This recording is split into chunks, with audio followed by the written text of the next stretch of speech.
Ben, it's really good to have this chance to have a conversation with you. I was introduced to this by Trevor, our immediate past master. He said, I expect this will be the first international interview I have, but actually you're the third.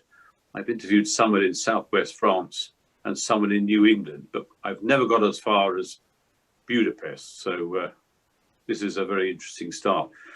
Can you just say a little bit? I mean, you've actually been quite a traveller in your life. You started in Australia, is that right? That's right. Yes, I was born in Australia and educated there up to the end of school, and then I came to England to see what musical opportunities there could be for further education, and ended up finding myself as the organ scholar of King's College, Cambridge. And from there, I stayed in the UK for 11 years. After Cambridge, I moved to London, studied at the Guildhall School of Music and the Royal Academy. And then I have spent time in Copenhagen and Berlin, and yes, now I find myself living in Budapest. And so presumably you'd have been at King's with Stephen Cleobury? That's right, Stephen Cleobury was my boss for 4 years, and quite a boss he was. Fantastic influence, very strict, incredibly high expectations, but I learned an awful lot there about music making, about myriad different styles, about discipline, rehearsal. You know, it really is a fantastic place to be, and the opportunities that I was able to get there, I've always been thankful for. And it also began quite a lot of traveling life, as you mentioned. We did an awful lot of touring to all the corners of the globe when the rest of the university was on holiday. So yeah, it was quite something. And tragically sad that Stephen died so soon after he retired. Absolutely, yes. He only died last year. And in fact, in June last year, there was a very nice occasion at King's for all of his past organ scholars. And 18 out of 23 of the organ scholars over his 30, now let me get this right, I think he was in King's for 36 years, from 1983, so yes, until 2019. 18 out of 23 of his organ scholars were there, so it was quite a gathering to sort of honour his, his contribution to all of our lives. Yeah, that's amazing. And who was the dean when you were there? The dean was George Patterson. With whom I wrote the very first book I ever had published. George and I wrote together. Wow, what a coincidence. Amazing. And I'll never forget writing the first half of a chapter. We'd agreed that I'd write the first half and he'd write the second half. And amazingly enough, the man's name I mentioned in the last paragraph of my first half was the person he wrote about in the second half without any collaboration. That's incredible. Yeah, I remember him as a very, very bright man. So let's move on then and get into music. When did you actually move really out of that cathedral and college world into conducting and so on? I guess after 4 years at King's, which of course is a little bit of a hothouse, I realised that I was also interested in lots of other musical genres and forms, such as, the symphonic world, the opera world, and also at King's I became involved with the Academy of Ancient Music, so I started to do a lot of early music, a lot of period instruments, a lot of playing harpsichord and forte piano and keyboard continuo and stuff. So when I moved to London, I did have a job as an organist at St. Bride's, Fleet Street for 6 or 7 years.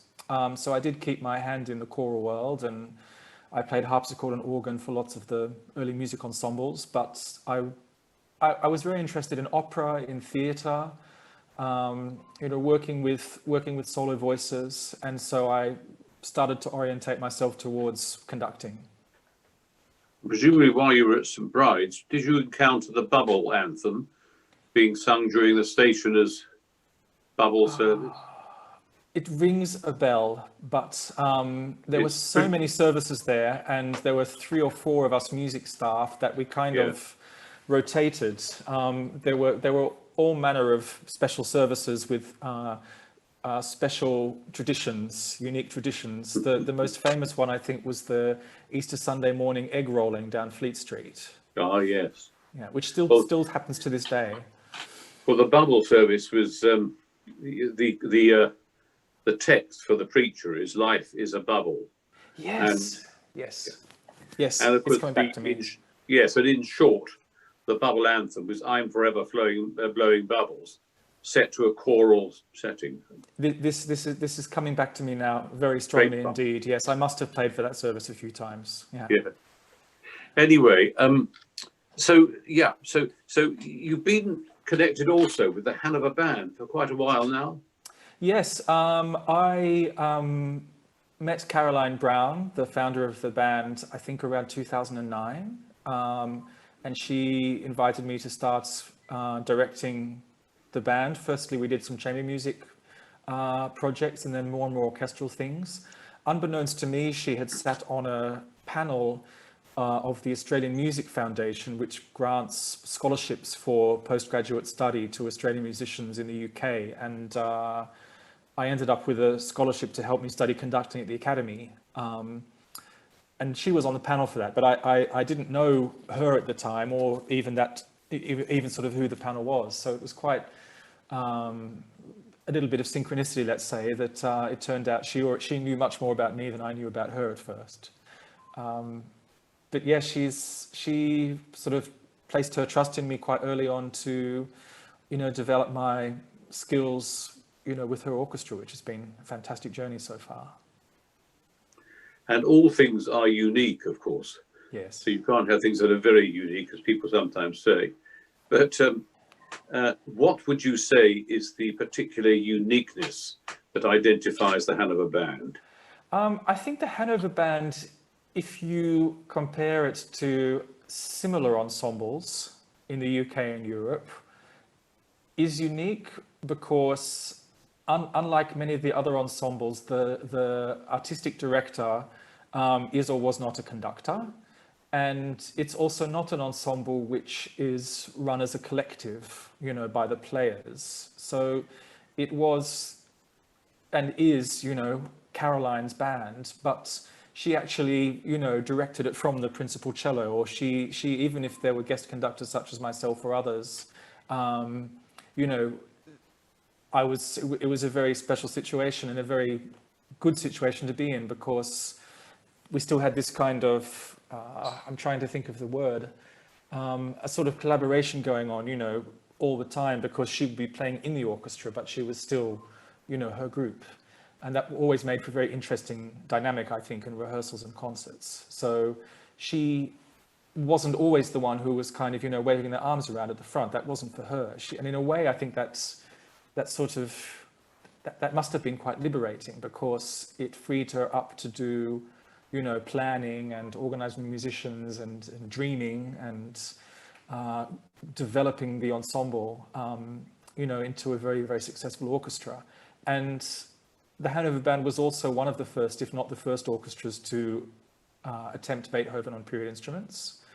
And the now very famous scholarly academic edition by Bärenreiter, which was done by Jonathan Delmar, a fantastic musicologist, was basically put into motion by the Hanover Band. So although there are lots of, in a way, much more well-known orchestras that do Beethoven all the time now, I think the Hanover Band really were pioneers of their time, which is 40 years ago now, the beginning.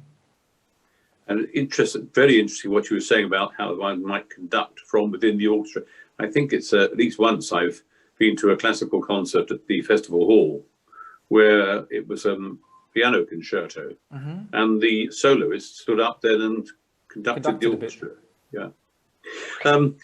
So what got? Tell us a little bit about the way in which this amazing achievement of recording the first 8 symphonies of Beethoven in Stationers' Hall during the lockdown period. Where did that start? Where did the idea come from? Well, the original plan for this year, of course, it being the 40th anniversary of the Hanover Band and the 250th anniversary of Beethoven's birth, was to do all 9 symphonies throughout the year, one a month basically, in various livery company halls around the City of London. But thanks to COVID, that all came to a grinding halt after the first concert, which in fact was in Stationers' Hall in March. That was the one of the 9 that we managed to do. And of course, at first we thought, well, maybe we only have to cancel a few, and by this time in the year we can perhaps get back to it. But of course, the longer the crisis went on, the clearer it became that that was not going to be possible. And we had also planned to do all 9 symphonies in 1 week in the Arundel Festival, where the orchestra is in residence. So we would have had two complete cycles throughout the year, the culmination of which would have been December the 16th, performing Beethoven 9 live in Mansion House, which is, well, it's supposed to be Beethoven's birthday. He was baptized on December the 17th, but it's assumed he was born on December the 16th. Anyway, it was actually Stephen Neiman, who is Caroline's husband and the general manager, the chief executive of the band, who came up with the idea to see if we could turn the project or save the project by recording concerts as live. So thereby bringing work to the musicians and being able to perform Beethoven during the year. And we were, of course, beset with still all the various restrictions about the number of people allowed in the hall, the amount of space between each musician. So it was a logistical nightmare, but thanks to Stephen's courage and tenacity, we managed to record the first 8 symphonies in two weeks at the end of August, beginning of September in Stationers' Hall. It is an extraordinary achievement, and I've been very lucky because Trevor, my immediate predecessor as master, sent me a link. So I heard a snippet of the first symphony, and the sound quality is just astonishing. Let's move on to Beethoven, Yes. who I happily admit, in a way, stands at the top of my pantheon because of his extraordinary position on the shift, as it were, from classical to romantic, and somehow holding the two together, and also someone with extraordinary intellectual and spiritual depth. You see it particularly later on in the late quartets and so on. But would you like to say a bit about Beethoven? Yes, I mean, yeah, as you say, Beethoven is really stands at the crossroads, I think, of classical and romantic repertoire and musical artistic worlds. And I think it's not too far-fetched to say that he really, threw down the path of, or forged a new path in musical composition. I mean, if you think about his most famous predecessors, Haydn, who wrote 104 symphonies, and Mozart, who wrote 41, a lot of that composing that those gentlemen wrote was for a courtly or a noble event. Here's another minuet. It's sort of some of it, was really just background music, unfortunately. And then Beethoven, even from the first moments of his first symphony, you can tell that there's something new. You can tell that he wants to rip up the rule book, and that he has another way. He sort of wants to rewrite musical structure and musical form. And I think it's also, he really began writing, we're 10 years after the French Revolution. The first symphony is 1800, I think, 1801.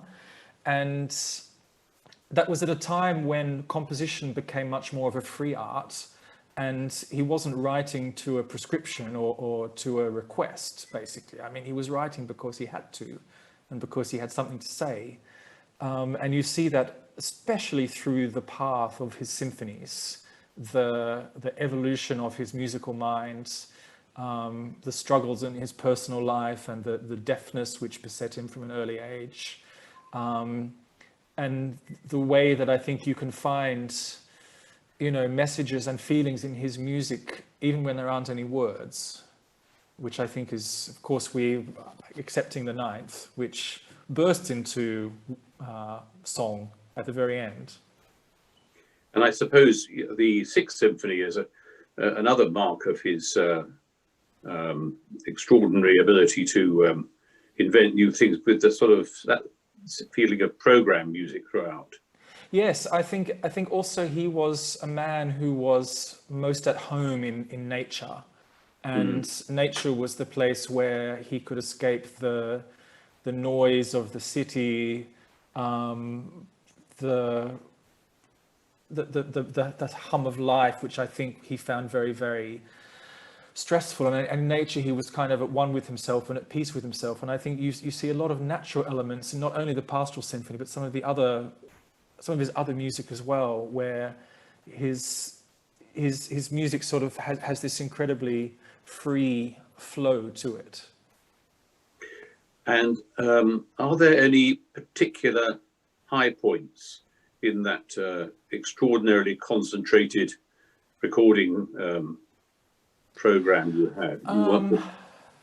It's a good question. I mean, we recorded them. I mean, the idea behind it was never to make a kind of studio CD recording. For that, you normally need much longer and kind of studio conditions. You know, the idea was really to do them as live concerts, even without audience. So we tried to play the movements in their entirety as much as possible, sort of minimal stopping and starting.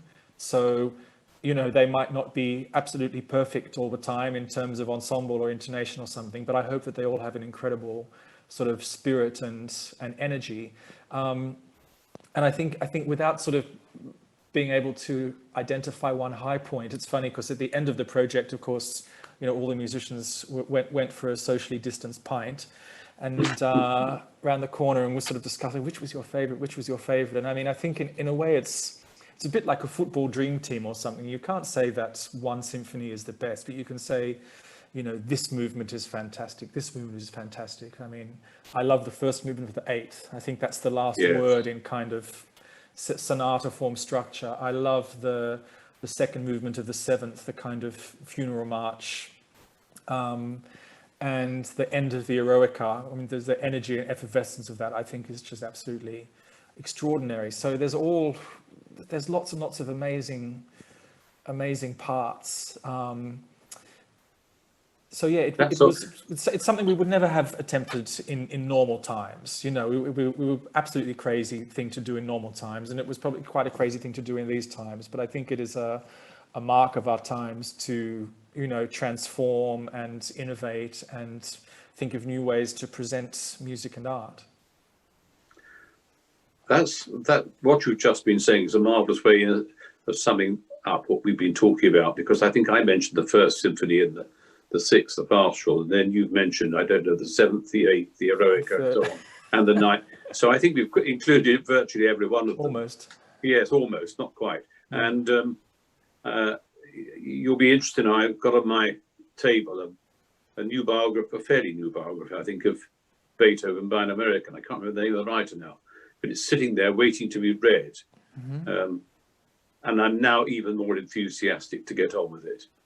Excellent. And what I'd really like to be doing, as I thank you for this unique opportunity, is to say I wish we could just go out fading with some music from one of those recordings. Yes, that would be good. Who knows, perhaps one of the technical wizards can add that in for us. Anyway. It's at the end of the Eroica, then, it would be my... your choice, would it? Yeah. Right.